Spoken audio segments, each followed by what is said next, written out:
પિતાશ્રી મેં આજે કઈ ભૂલ કરી છે ને મારું આ જીવન વ્યર્થ ગયું છે.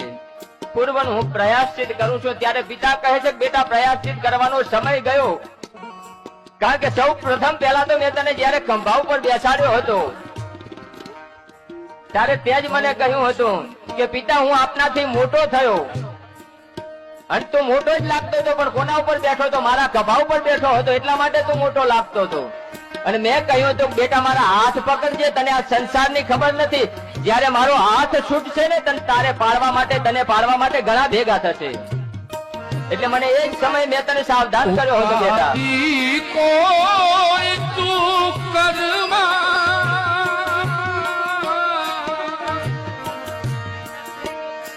ઉપાધિ કો